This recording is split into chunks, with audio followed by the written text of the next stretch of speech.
What's the most interesting reason you've hired an escort? Most interesting reason. I don't know, like for I like for what reason? I mean, doesn't everyone hire them for the same reason? You've given to people.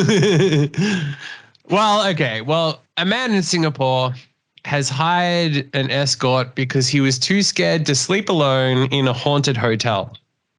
Okay. That's a really great excuse. Yeah, sure. If you ever get caught cheating on your wife, it was only because I was scared that the room was haunted. Yeah, exactly. Works every time, I'm told. I mean, yeah, that's an interesting reason to do such a thing. So the post is pretty epic. He says, "Hi, Singapore. I visited your country a few months back and stayed in one of your famous and old hotels, but I shan't name them for privacy reasons." So Sweet. that's a good spot to take your privacy after you've.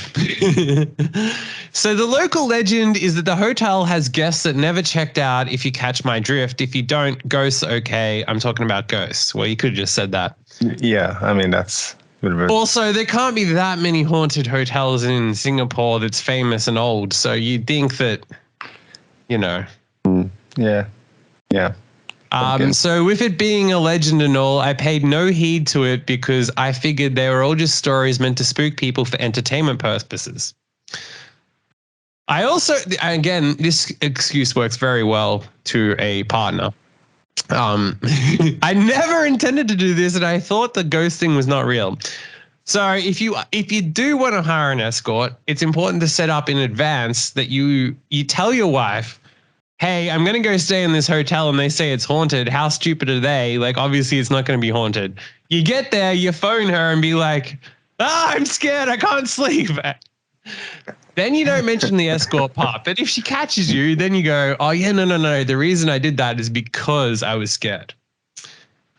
So the guy says, I spoke with some of the locals who told me that they knock on the hotel room door first before entering, but I didn't because where I'm from, we just don't practice that custom.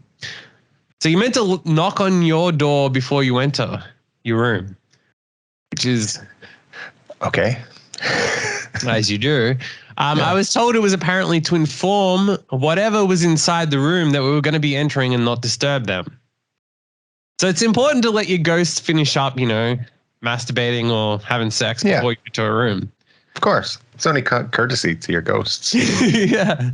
So the first night I was sleeping alone in the hotel room and the bathroom light inexplicably turned on by itself and I brushed it off with the electrical circuits malfunctioning or something, which is pretty standard and does actually happen. So again, not really a proof that there's a ghost. I got up and went to switch off the lights before going back to bed. This time the showers turned on by themselves and the rational side of me is trying to explain things happening as electrical and plumbing issues. Okay. So I went to the bathroom, turned on the lights to look at the showers. There was nothing out of place. I switched off the running shower and looked at the lever that turns on the water. You had to turn it on to activate the water, and I didn't know if I had any electrical mechanisms involved. By now, all kinds of thoughts were running in my head, and this guy writes very, very long posts, which usually is a sign to say you're lying. Yeah, you go into way too much detail. He couldn't check out of the hotel, though, because it was about 1 a.m. and it would be really troublesome to look for another hotel at this timing, even though we have a thing called the internet where you can check into hotels at any time, and it's pretty straightforward. Yeah, pretty straightforward, yeah. He was reluctant to go outside and roam the streets until the morning. The first thought I had was to hire an escort for an overnight activity session so I wouldn't be alone. The first thing I thought was, oh shit, there's a ghost. I better get an escort. As you do.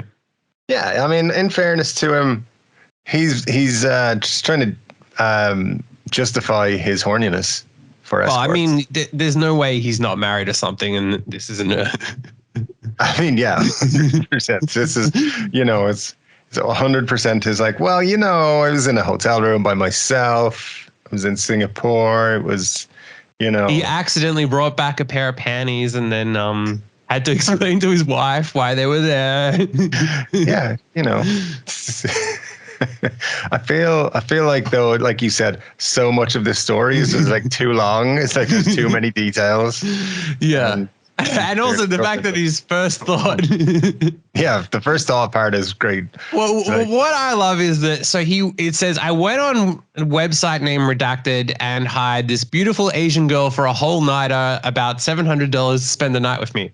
Now, he was able to go on a website and hire an escort, but he couldn't go on a website and buy another hotel room.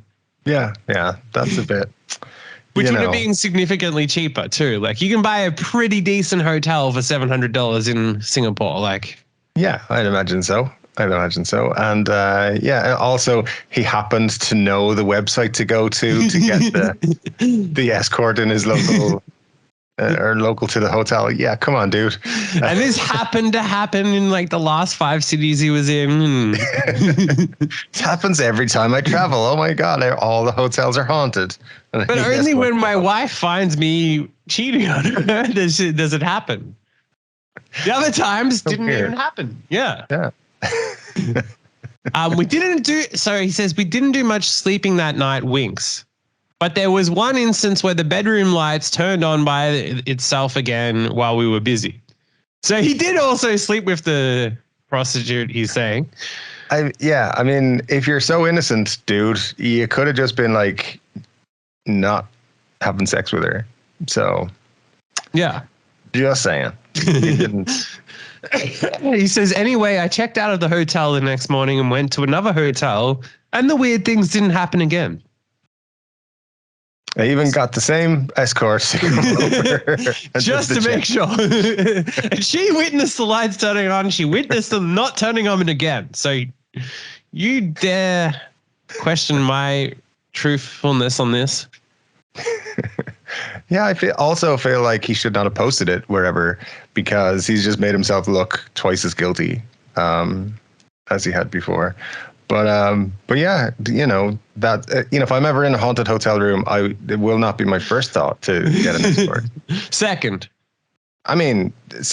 maybe third, but definitely not the first. So. My first thought will be to call my wife to make sure she knows first, so that at a later date I have the excuse as to why I've hired the escort. Yeah, exactly. that makes sense, Well, what's the most you've ever driven in 3 days? In 3 days. Well, that would be however many miles you and I drove between Sydney and Melbourne that time. Well, that was like 800 kilometers, which that's how little is I don't know what that is in miles. But let's just say it's not as much. It's like 500 miles. Okay. Now that was absolutely nothing compared to an Avis customer who was charged $6,000 after they claim that she drove a rental car 23,000 miles in 3 days. What?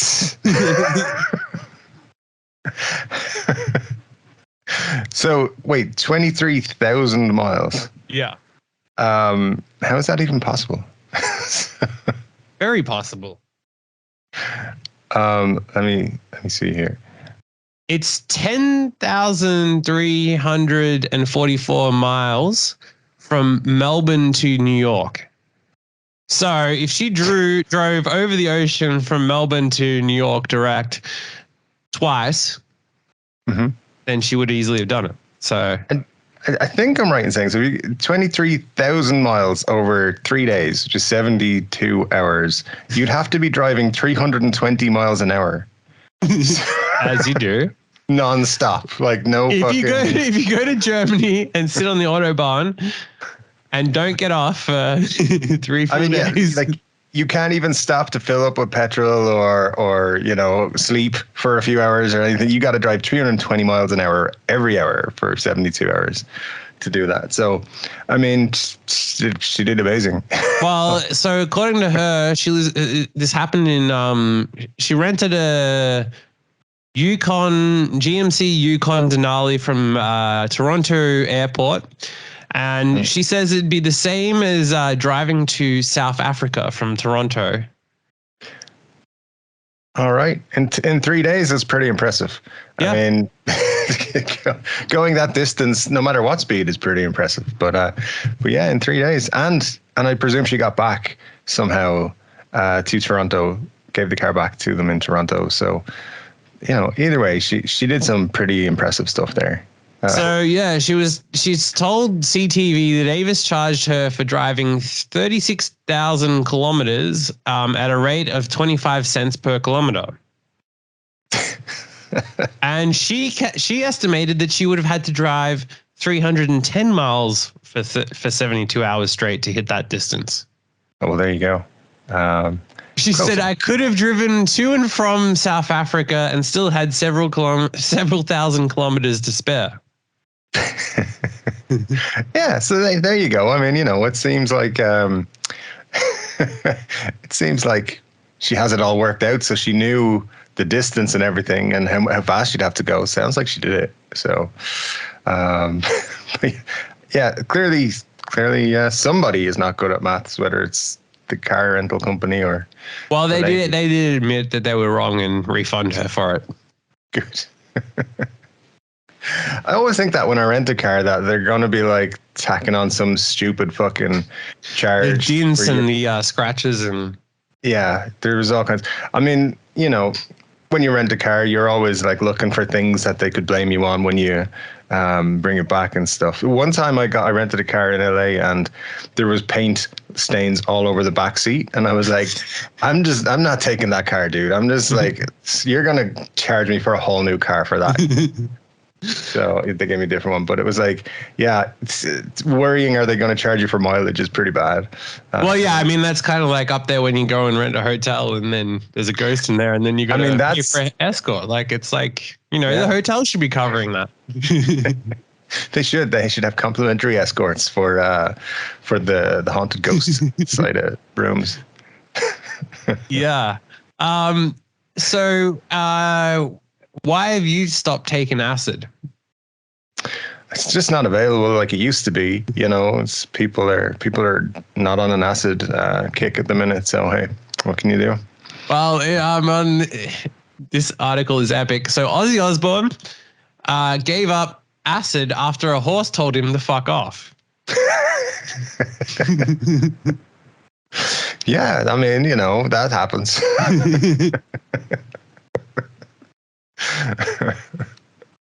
So, a fellow I know told me recently that he gave up taking acid because he had a conversation with a tree and there was a pile of rocks. Just got sick of hearing them talking, so the pile of rocks got up and walked away. So he was like, that's the last time I'm doing acid. So yeah, I can believe the horse told Ozzy to fuck off. Ozzy's not to everyone's taste. Some people that don't appreciate him, but some horses apparently, yeah. So there you go. So he spoke about making the Black Sabbath's fourth album. He said, we lived together in a house in LA, rehearsed there, did loads of drugs and made an album. Simple. Those were the good times. At that time in America, people were very fond of lacing your drinks with acid. I didn't care. I used to swallow handfuls of tabs at a time. The end of it came when we got back to England. I took 10 tabs of acid and then went for a walk in a field. I ended up standing there talking to this horse for about an hour. In the end, the horse turned around and told me to fuck off. That was it for me. I mean, that will do it for you. Imagine like walking through your paddock and you see Ozzy Osbourne talking to your horse for an hour. Like, oh, cool, Ozzy's here. Oh, he's talking to the horse. Okay. Can I get a selfie? Yeah, I mean that's a pretty wild Thursday. But yeah, good for Ozzy with his high tolerance to tabs of acid. I took 10 tabs. Jesus. Yeah. So a new scientific survey has come out saying that threesomes are positive experiences when with a romantic partner. I mean, yeah, I guess A study so. done by a guy who wanted to convince his wife that Yeah, the guy was like, I know what I'll do. This will convince her. I'll run a 3-year. Oh no, it was done by a woman study. actually. So A woman. Oh, interesting. Yeah. So she wanted to do the. She said, my previous work on this topic has revealed that threesomes may be an ideal way for folks to explore their sexual identity as well as alternatives to traditional monogamy in a stigma-reduced environment. Okay. There we go. All right. Well, it does feel like this article is going to be extremely popular. And people are going to be bringing it out all the time. Be like, hey, yeah. Look, it's scientifically proven to make things better. So yeah, good stuff. Yeah. It does say, although we attempted to minimize the impact of recall bias by having participants report on their most recent MST, something threesome, I don't know what MST, it doesn't say. Research indicates that adults' ability to recall memories is often subject to inaccuracies caused by telescoping, i.e. assigning thoughts and feelings that occurred before or after an experience to that experience. Okay. Moving forward, I would love to adopt more innovative recruitment methods to invite a representative sample to participate in a daily diary study in which adults are asked to reflect on their threesome experiences immediately after engaging. I just want to know when you're like, or how you get into a job where you can propose, I'm going to study the effects of threesomes on like long-term memory. It's like, how is that related? It might be. Let's just fucking look into it. Or you go to just approaching people on the street and being like, I need you to have a threesome and tell me what it was like. Just walking like, have you ever had a threesome? Yes. All right. Tell me about it. What's this for? My own fantasies. Now, what color panties were you wearing when you had this threesome? Yeah, but seriously, how do you get into this line of work? It's something that I'm very interested in and would like to do a study on the underwear of threesome goers, and therefore require everyone to send pictures of their underwear before and after threesomes for science. I mean, I think if you have that accreditation of this is a scientific thing, I'm a science professor or something, people are just like, oh, okay, then we'll do it. So we gotta get into that. That's a thing. Yeah, I mean, if you had a PhD in this thing, you would definitely be dropping constantly. Like the PhD is also pure hard dick. I'm both a doctor and have a pure hard dick. What are the chances? I can imagine, you got a PhD person at a dinner party or something, and everyone's telling everyone what they do. What do you do? Well, I study the effects of threesomes, and I've published many books. And everyone's like, "Well, we're talking to you all night." It's probably actually boring people that are like just very into the science of. Probably, yeah, but in my mind, it's like sex addicts living out their wildest dreams. So, well, speaking of which, what's the most intense dream you've ever had? Most intense dream I have ever had. Oh wow. Okay.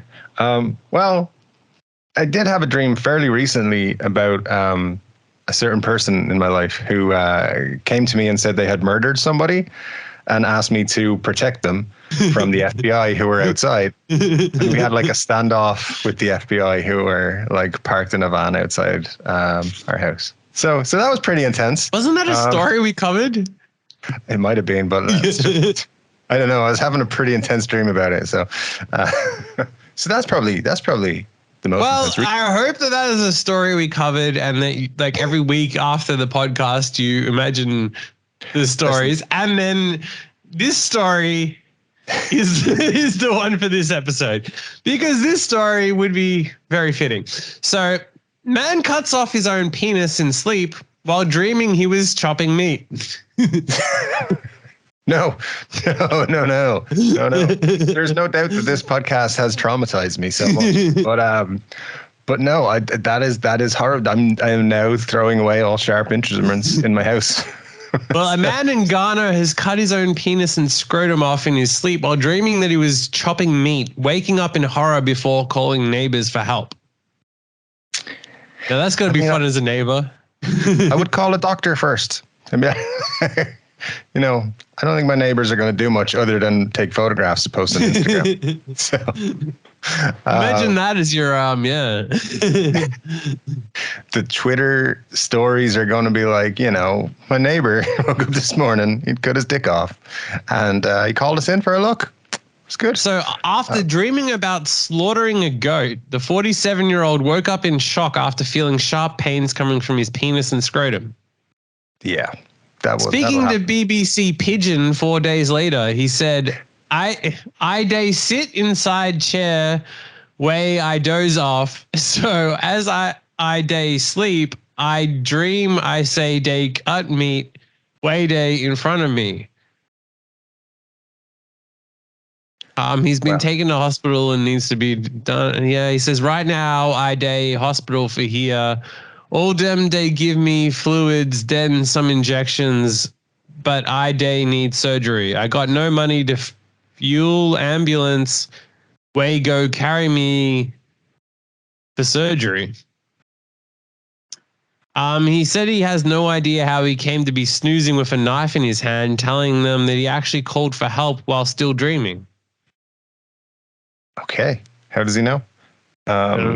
He says when he tried to stand up from the chair, he noticed the intense pain in his genitals and called out to the neighbors to help him. Yeah. Imagine being the neighbor in that situation and walking in and being like, what the fuck? Did you find a weird video on YouTube and try to copy it? Because I think that maybe it wasn't YouTube. But yeah, that's a horrific nightmare that I know. This next line is amazing. So his wife had been traveling at the time and came home to the sheer horror of seeing her husband bleeding, holding his penis. I mean, yeah, that's pretty horrific. Wow. I don't know, though. Why? I mean, generally when I sleep, I don't have sharp objects near me. So like knives, swords. Well, that's because you hire escorts to help you sleep. And I feel like that's what this guy's done wrong. That's only because I live in a haunted hotel. So that's important. But yeah, that's kind of freaky that your mind could, because your mind did that on purpose, mister. Your subconscious mind was like, I'm going to cut your dick off. So you pissed him off somehow. Then when you were asleep, he took action. So yeah, it's pretty weird. Yeah. Pretty scary also, but there you go. Well, a woman was forced to phone the police after opening a mystery safe found in a house bought at an auction. Nice. So a woman in America, she found the safe, the 4,000-pound lockbox situated in an LA home that she'd recently purchased. She hired a contractor to open it. So among the likes of cash and jewelry you would expect to find inside a safe, she found a number of sensitive objects. In addition to family heirlooms, the excavation team found engagement rings, rare old currency, what looked to be a set of medals, and a bunch of photos that she claims could definitely be used as blackmail. Ooh. Perhaps one of the most incredible things she found amongst the treasure trove was a World War II dagger that she says belonged to a Nazi soldier. Interesting. Beyond having the blur markings on the handle of the blade itself, she goes on to explain how they weren't even legally allowed to show some of the things she found after having gotten the police involved. Wow. There appears to be like a woman in underwear in one of the pictures that you can see in the thing.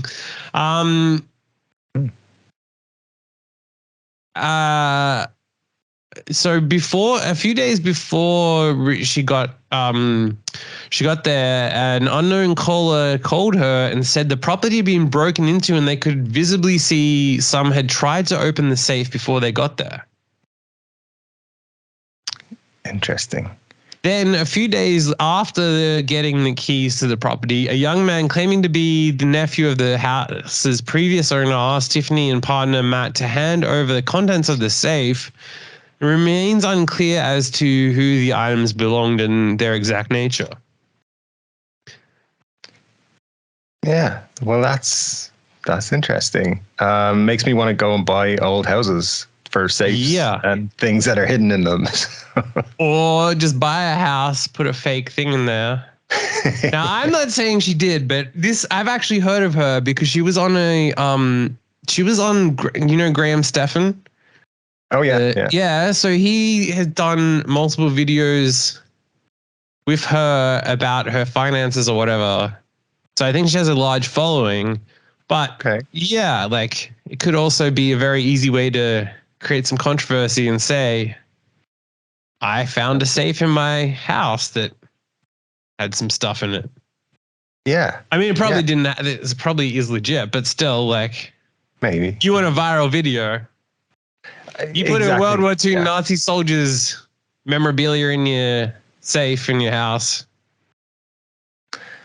That'll get some noise on it. Yeah, for sure. So, or you daydream, cut your penis off, then put it in a safe, and then make a video about, look at this, was in the safe. I have to blur it out, but that is a man's penis. Also, I'm in a lot of pain. But on a side note,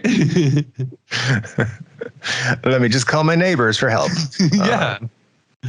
Jesus. Yeah, I mean, that's a thing.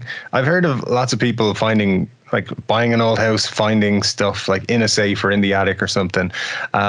But yeah, so maybe she heard similar stories and was going to set it up. I can't imagine if somebody actually related to a person who owned the safe or had the contents of the safe wouldn't be like, hey, that's our safe. Can we get our stuff back? Thanks. Well, I mean, if you own the house, you can take the safe out and or hire someone to get it. Yeah. So it seems a bit suspect. Like if somebody left the house and was gone and then their safe was there, you'd be like, okay, cool. But someone just being still in the area and being like, I need my safe back. I know you bought the house, but whatever. So yeah, I don't know. It seems you might be right. I think maybe she's created a story here. But it sounds interesting. I want to see the blackmail photos. Yeah. Well, I mean, it's kind of saying that like this was a Nazi spy, I guess, or someone that was blackmailing a Nazi spy. Sounds good. Yeah. This is the basis for another Hollywood movie. So, yeah. But it's like, yeah, again, it comes across as too much of a Hollywood movie to be. It does. There's a little bit. It's too good to be true. Yeah. Well, another horrible experience was for this nearly 200 passengers who slept on a 5-star hotel's lobby floor after a 17-hour flight delay because the crew timed out. So TUI Airlines, dozens of passengers had to sleep on the floor. They'd scheduled a flight to take off on Saturday evening from around 9:55 from Greece to fly to Bournemouth, England. However, the airline grounded the flight just after midnight because the outbound flight to Rhodes arrived late and the crew had reached the maximum number of working hours allowed. Okay. They said due to a technical issue which needed repair, delaying the aircraft's outbound flight, crew were unfortunately then outside of their regulated maximum working hours to operate the inbound flight. Regrettably, we had to delay the flight overnight in Rhodes as a result. Now, that part you can say is okay. I mean, yeah. Crew standard. Yeah. I don't know. I feel like the crew should be forced to work and Give them a coffee each and they'll be fine. just give them a 6-pack of Red Bull. Be like, if you feel tired, drink a Red Bull. You're fine. Get a cattle prod. I feel like there should be a designated passenger with a cattle prod who gets to poke the crew if they're not doing their job well enough because they haven't slept. Just for anyone who's watching the next time I'm on a plane, I do not approve of that. That was the Red Bull suggestion. It's just in case, I'll be on a plane again. Well, I want to go back to my flight a couple of weeks ago where they were literally telling the guy off. Now, he had a few red wines, but it's still whatever. He's allowed to. He's paid for the seat. And so they're serving him the wine and every sip. So the woman comes over, he's sipping it, he puts it down. The woman's like, you need to wear your mask in between sips. Okay. And it's not like he was sitting there, then left it and then didn't come back to it for like a half an hour. He was consistently drinking this drink, like at a regular pace. And they were like, you need to be wearing a mask in between every sip. That is, that's a bit over the top. Yeah. Especially when, as soon as you get as you're getting on the plane, you don't need to wear a mask. As soon as you get off the plane, you don't need to wear a mask, including in the baggage area. So you're literally standing next to the same people anyway. So none of it means anything. It's not like there's going to be a government official on the plane as well who's going to complain to the crew that, that guy took his mask off while he was having a drink. How dare you? Yeah, seems a bit a bit crazy, all right. And you're also flying from a place that doesn't make you wear masks to another place that doesn't make you wear masks. So it's purely only on the plane where you do. And so again, that's why I am for giving passengers cattle prods and making the staff work. Enjoy your next flight, pal. Well, all the flight attendants who watch get me. That's fine.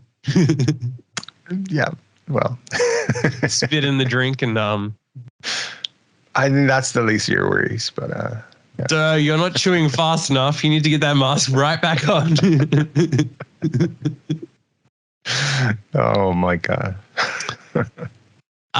So TUI said it provided passengers with an alternative rest location, a contribution to cover accommodation if customers wish to source this themselves, welfare vouchers, and a goodwill gesture. One family decided to remain in the airport overnight.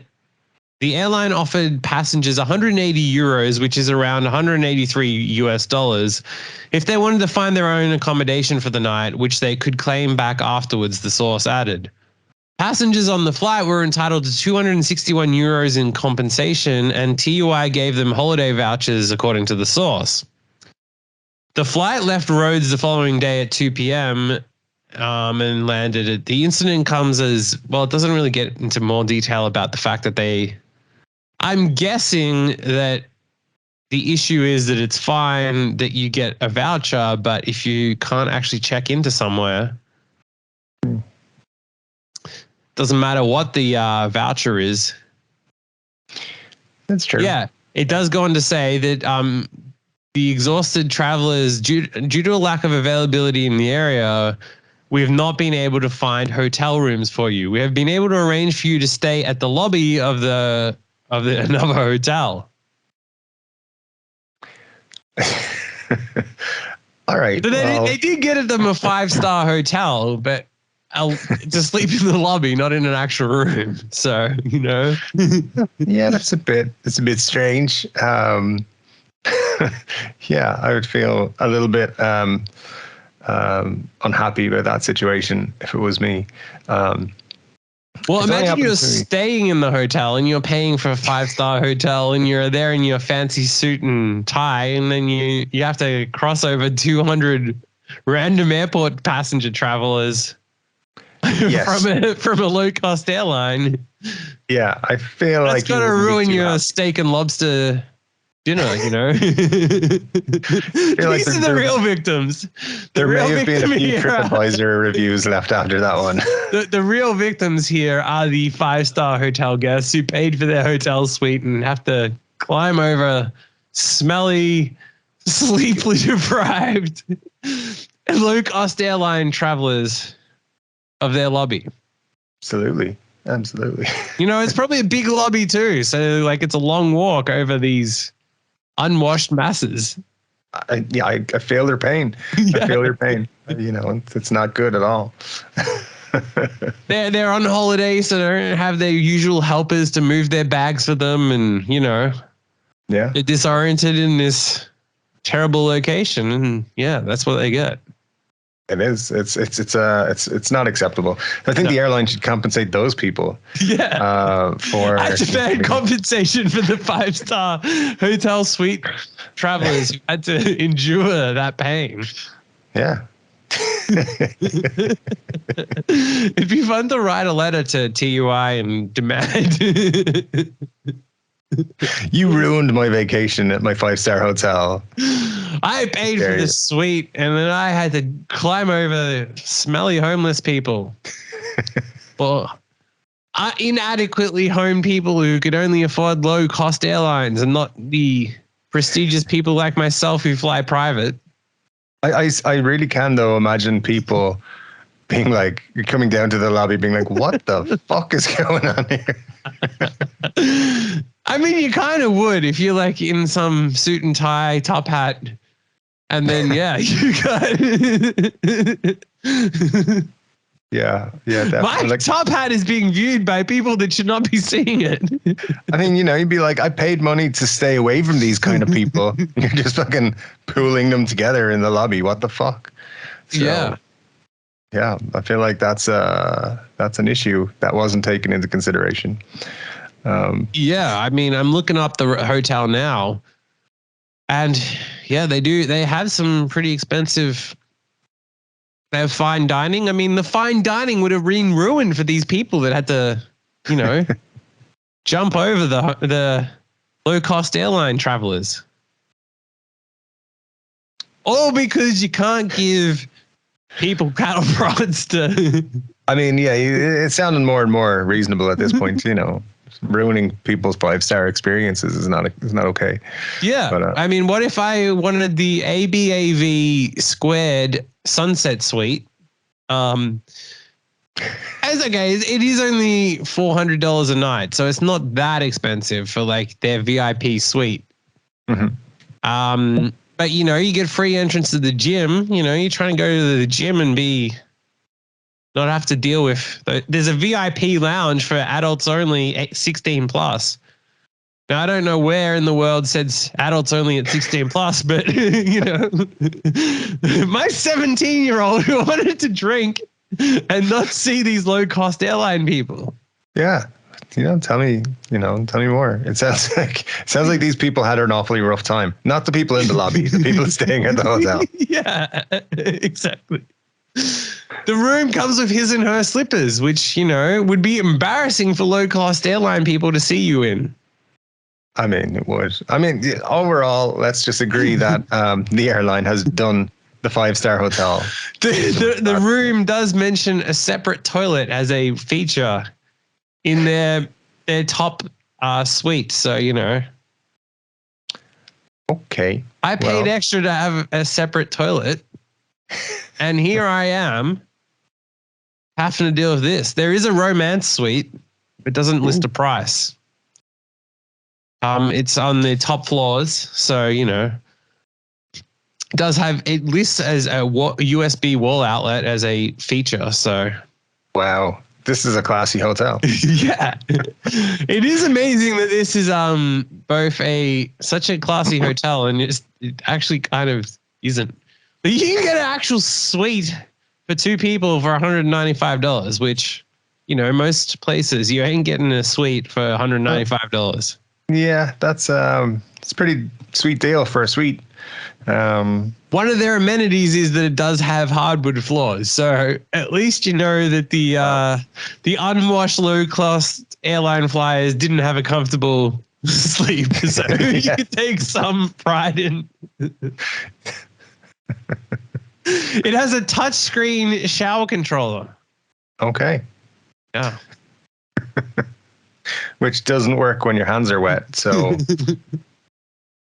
Good, enjoy your shower. Well, one good thing that is a little bit reassuring is it does have soundproofed windows, so they wouldn't have had to hear them once they're in the room. But that's good. Walking through that lobby, they would have had to hear them all moaning and groaning about their delayed flight.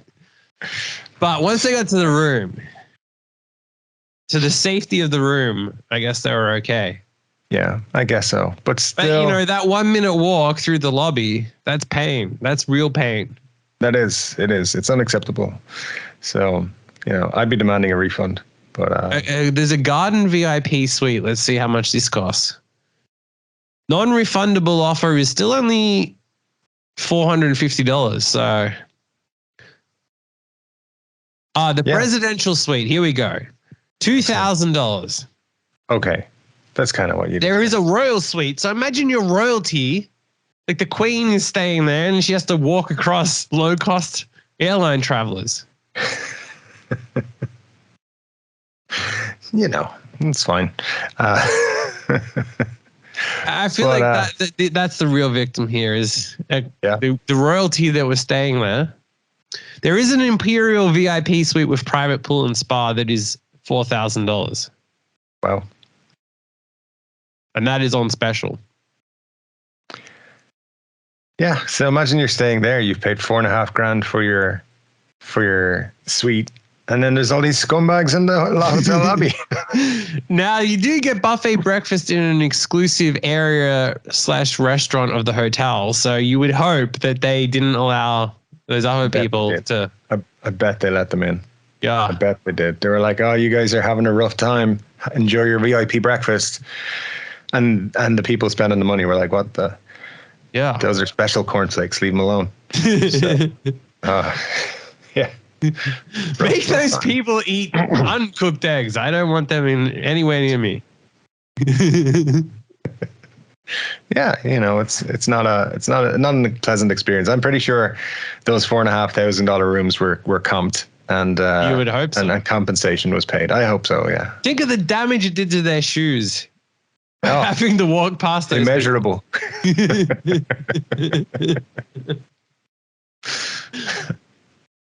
Well, have you ever taken out an ad in a newspaper? Many, many years ago, perhaps. Yeah, well, a woman has taken out a full-page ad in an Australian newspaper to call her partner a cheater. So the ad reads, "Dear Steve, I hope you're happy with her. Now the whole town will know what a filthy cheater you are from Jenny. P.S. I bought this ad using your credit card." Well, Jenny, just going to throw this out at you there. There's probably a million Steves. So it could be anybody. Yeah, imagine being anyone named Steve who's married to someone named Jenny, and then you see this. Yeah. And everyone's like, "You are such a prick." It's like, no, it wasn't me. Sure. That's why it's important to use ads with, generic names. Yeah, just something that could be more recognizable, I think, is the thing, because this guy, every Steve now who knows a Jenny or who is related. I mean, look, the guy knows. Whoever it is, if it is real, he knows. He knows. Yeah, But also, he can dispute that credit card charge as fraudulent use because he did not approve it. So yeah, he's the real victim here, and I hope he gets his money back because this is wrong. Credit card fraud. And plus, he was only doing it because he was afraid of the ghosts in his hotel rooms. Yeah, she's openly admitting to credit card fraud. Yeah. Now, this poor guy has had to deal with ghosts, and then he goes and checks into another hotel, and in the lobby, he has all these low-cost airline people. It just wasn't working out for him, and then he sought comfort in a certain person, and then there you go. Then his wife was just kind of rude about it, to be honest. There you go. Yeah. Then there was someone put up a sign outside a store saying, "Dear Jenny, I'm sorry from all the Steves." All the Steves. Yeah. Somebody should just take out an ad saying, "Hi, Jenny, this is Phil. You haven't told Steve about what we get up to." So, Yeah. Be careful which credit card and which scam you choose to expose, because it's coming back on you. I also think the company that accepted the ad, which specifically says I'm using someone else's credit card to pay for this. They should be in trouble. That you can't do that. You can't knowingly accept someone else's credit card. So lots of wrongdoings here. Well, the easy thing to say is that this is a publicity stunt, which like multiple things online have said, but there has been, this is 2 weeks ago, and there's been no thing that came out with it. Like a pub jokingly responded, but like it's not linked to them. They just were smart to respond to it. But yeah, like there's nothing out there. So does actually seem to be legit that someone has done this. I mean, yeah, but also, does Steve really care? If Steve is a real person, I don't think he gives a. No. I don't think he gives a fuck. No. If anything, Steve's probably like proud of it. Like, if you're Steve, you'd be like, "Look what I did to Jenny."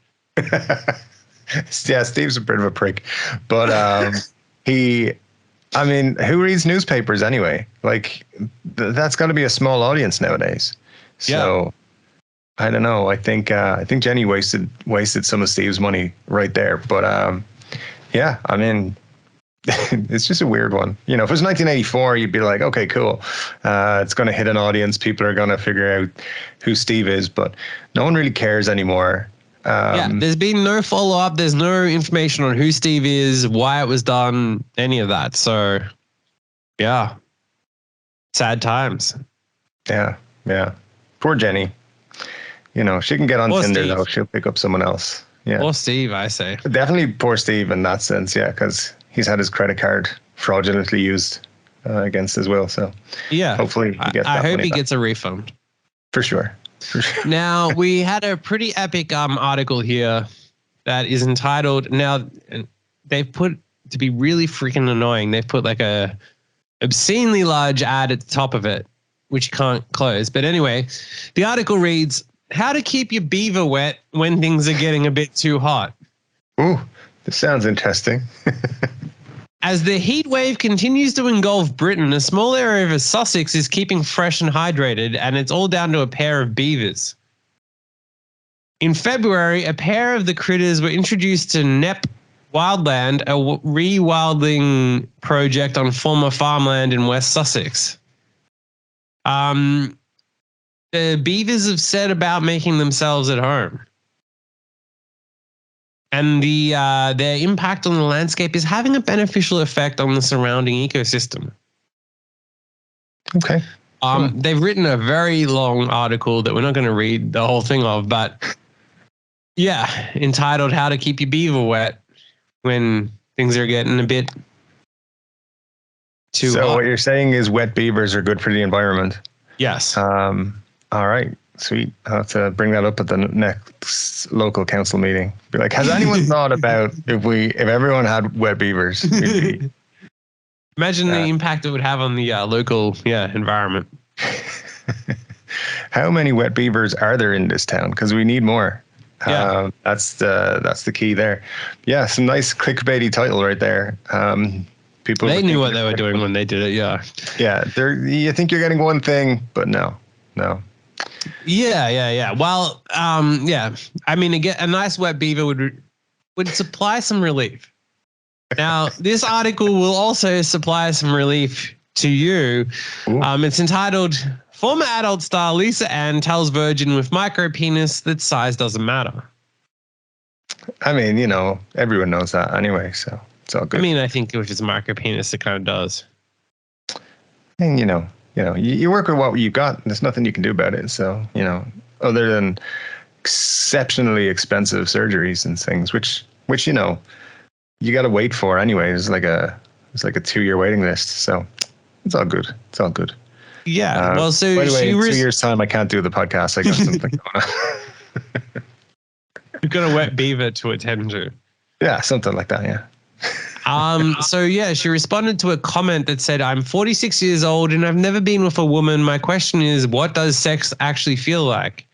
Being overweight also means I have a micro penis, which is only 3 inches long. Would I ever please a woman?" Instead of answering honestly and saying no, she said, I mean, come on, dude. I feel like if you're a dude and you're asking a woman what does sex feel like, you're asking the wrong person because it's going to be different. Also, I don't feel like a female porn star knows how to handle like living with that. Like that's not really something she's experienced, and I doubt that she's really ever dealt with. Maybe she was in a series of micro penis porn.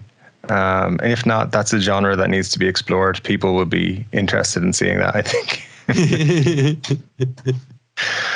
But someone I know would be interested in watching. I've heard rumors that that's a thing people are interested in somewhere. But yeah, again, it depends how rich you are, dude. I mean, she might be really pleasured by your wealth. That happens, and vice versa. So, well, she said we have to let go of the bad experiences we've had in order to open the door for the good experiences to happen, which doesn't really help if you're a virgin and you're asking about sex. So, not exactly saying that, porn stars she's reaffirming the fact that porn stars aren't that smart, but yeah, maybe like not saying that bad experiences and good experiences. Like, yeah. She says, as for a smaller penis, men need to understand that women care a lot less about that than you think. She says, the reason a lot of men look bigger in the industry is because they're lean, so it gives a good backdrop. It's common sense. It makes it look bigger, just like trimming the hair. It's never too late, and I'm sure there are many women out there your age who would be happy to spend time with you, which is a nice way of her saying not her. She didn't stop there. She went on to reassure the wider male population and plead for guys to stop measuring your penis, because what woman has ever gone and said to a guy, hold on, let me measure it first, because if it doesn't reach a certain amount, then I don't want to do it.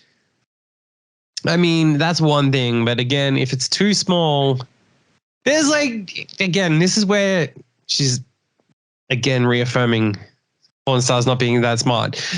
It's one thing if you're like average small or whatever, but if you're extremely small, then yeah, and also why would she not just go for the most basic advice here to just say, just lose weight and then it'll be better? That is the easiest. Yeah, it is. It's pretty straightforward right there. Yeah, just maybe get an exercise bike, pal. You'll be fine. Yeah. But yeah, it just reminds me of I was, when I was much younger, was working in a video store, and store. Yeah, it's a career. But there was no, I meant I know, I get you. Get you. Did it have a back section with those beads that? I mean, I was a specialist in certain areas of the store. That's all I'm saying. But then people go in there and ask for movie advice, and you're like, well, unless it's about Deep Dicks 9, sorry, can't help. But let me tell you, Micro Penis 64 is one of the best releases, and I am super excited for Hard. That was a good one. The direction in Hard Titty 7 is just not up to scratch, and it wasn't actually. It wasn't. But the scripting in Backdoor Slut 6, though, that's scripting was always the high point of those ones. But I had two coworkers who one evening decided to talk about their penis size, and they were boasting about sizes that were 3.5 inches. That's a real person size. Never mind a porn star. That's a real person size. They were like, yeah, I know. I mean, that's all you need. And I was sitting just listening to these two dudes, and I was like, getting hard yourself there. No, I was fantasizing. I was just enjoying the camaraderie of the boys. But it got to a point where they were pretty much nearly just measuring themselves just to see who had a millimeter more than the other. And you're sitting in the corner recording and making your own video. And that is how I became a millionaire. So yeah, so it's just, I think dudes are more obsessed with it than women. But at the same time, I don't think the best thing to do is to publicly ask a porn star about your micro penis. it's, you know, they don't deal with them too much, as you said, you know. Yeah. Kind of. And they're not like the brainiest of people. I feel like in his mind, this guy was like, the response will be, why don't you come to my house and I will show you what to do. Like kind of like a Make-A-Wish thing of. Yeah, exactly. Yeah. That is a charity we should start.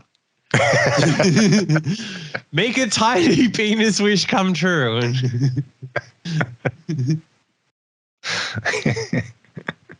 Yeah.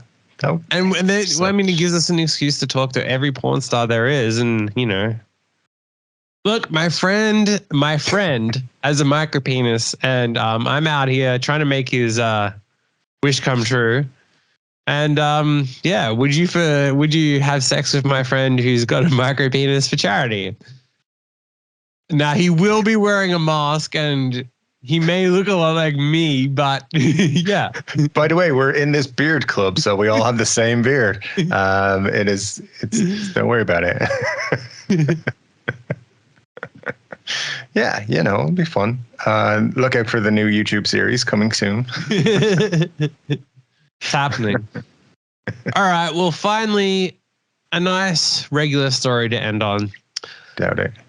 Zombie fly fungus causes males to have sex with dead female fly corpses. Okay. Yeah, nice ordinary story. Nice, interesting, calm, relatable thing. So what? Say again, a zombie fly virus? Yeah, the creepy fungus survives by bewitching healthy males flies to have sex with female corpses, and then the longer the body has been left to rot, the more the males desire. Wow. Well, hopefully it stays in flies. It doesn't migrate to humans. You've had bird flu. You've had, the old bat flu. Now we've got fly flu. This one has some fun. There's a new lockdown across the world of cemeteries. Everyone's locked out of cemeteries because of the fly flu that's going around. Yeah. Be like, you know, churches have security guards and everything when there's a funeral on. Oh, wow. This is, yeah. Well, you know, now I have new fuel for my nightmares. Hopefully that's not the you know, chopping her up. I mean, yeah, that's true. I don't know. This is just so weird. Like, this is the kind of thing, if you saw in a movie, you'd be like, that's a funny idea for a movie, but it's like a real thing in a real life. Well, it gets even crazier. And this is in common houseflies as well. So if you see houseflies going all nuts, you're going to know why. So it's a widespread fungus that works by infecting female flies with its spores and slowly consuming the unsuspecting victim alive from the inside. After about 6 days, the fungus has had enough of a hold on the female to take over her behavior, driving her to the highest point on whatever surface she is on before killing her. When the zombie female is dead, the fungus releases hypnotizing chemical signals known as whatever, I'm not pronouncing that word, to lure the unfortunate male flies. As the male flies mates with the decomposing female, the fungal spores are showered onto him, causing him to enjoy the same awful fate as his deceased new partner. I mean, you know, when people think of the end of the world, they didn't think it would start with flies, dead flies. But here we go. Here we are. This is what's happening. And it started. Zombie flies having sex with each other. And yeah, and you just know it's going to end up in some fucker's going to catch this thing, and then some human, and then we're all going to get it. A fly with his micro penis, and then I mean, I don't know how it spread, but if he's close enough to watching the flies doing the sexy acts together, which some people will be, the spores can get on him, and there you go. Imagine, right? Like, all of history is wrong, and the dinosaurs were actually brought down by this. Or the Romans. That's what brought down, or Atlantis, you know. The reason why we have the pyramids And no one can explain it is because of the fungal flies that were having sex with more zombie corpses, which then spread to the humans. And then they built the pyramids to keep them away from the dead bodies, and 1 and 2 together. See, this sounds like a crazy theory right now, but in a couple of years' time, we're all going to be like, oh, fuck, this is what it was. They'll look back on this podcast and be like, these guys knew about it. Yeah. They didn't. I'm going they down kind of figured in it the out. future as Nostradamus of this, if they can remember. They read like the hieroglyphics on the random whatever. There was a man on a podcast who spoke of. This is the start of one of those disaster movies, like, The Day at the End of the World or something. And they're like, there's just some innocent person looking through a story online, and he's like, oh, that's hilarious. And then like 2 years later, the world is fucking ending. Well, it's true enough that you could make it and write it and then say, based on a true story. And then people are watching a movie about like zombie flies, and then it's like, how is this based on a true story? Yeah, but it is. Based on a true life story of a fly, and many flies.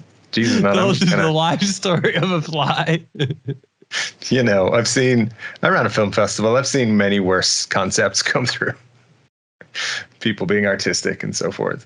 But yeah, dude, that's going to scare me. That's what I'm going to have vivid dreams about. Yeah, and it does say flies are quite unhygienic and can sicken humans and animals. So there is an incentive to limit housefly populations in areas where food is being produced, for example. Yep. All houseflies from now on. I mean, and to be even scarier, they're saying this is where this may prove useful. It might be possible for us to use the same fungal fragrances as a biological pest control that attracts healthy male flies and like a trap, which is all well and good until it goes wrong, and then some human gets it, and until some dude or lady or whatever somebody tries to have sex with a fly, and then it's a slippery slope. Yeah, it's you know what it is like a fly gets onto a pig, infects the pig with the thing. Farmer fucks a pig. Farmer has the thing. End of the world. Dave fucks farmer. It's all just gonna happen that way. Dave you know what it stays in a hotel, hires an escort because there's a ghost. That escort then spreads it. Yeah. Bada bing, bada boom. Your face mask ain't gonna do you no good in that situation. All right. You better put your face mask on in between each sip. Or the flies are going to get you. I mean, yeah. It's a scary time to be a human on Earth. Fuck, man. But yeah, it's gonna be interesting. Well, we've solved history. We've figured out what happened to Atlantis, how the pyramids were built. I think this is a place to learn. We educate. To the survivors who are watching this in many years' time, I would like to say, fuck we were you. on. People should have listened to us. Also, yeah, fuck you. Yeah, both. People should have listened to us, but fuck you. I hope the next time you're on a plane, the flight hostesses or whatever they are in your times poke you with a cattle prod. We came up with that. That was our idea. So no, but yeah, I want it flipped. I want the air hostesses to cattle prod the people if they don't wear their masks. If you survive this fly plague, I hope that every sip that you take, if you for 1 second don't have your mask back up, you get cattle prodded. There you go. Based on a true story. That we mostly made up, but still. Based on the true story of Joey the Fly. He recounted all of this to me and spoke to me about it. Yeah. You prove he didn't tell me that this happened.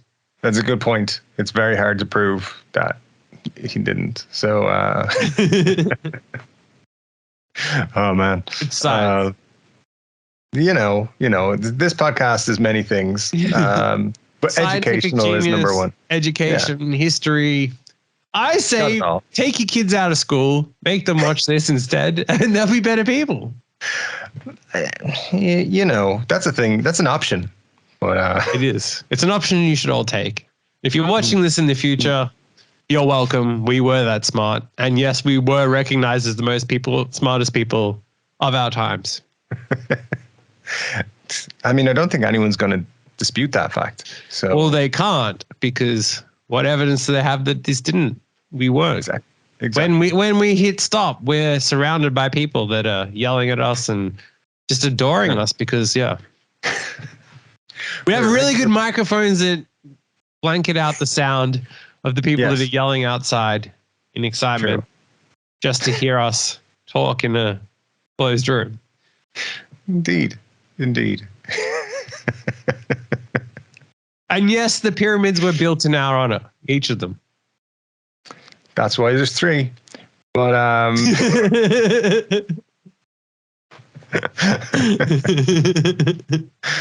the third host. Yeah, which that comes later, but it's all good. You'll hear about that at some point. I'm sure. All right. Well, that final story is going to mess with my mind for a long time.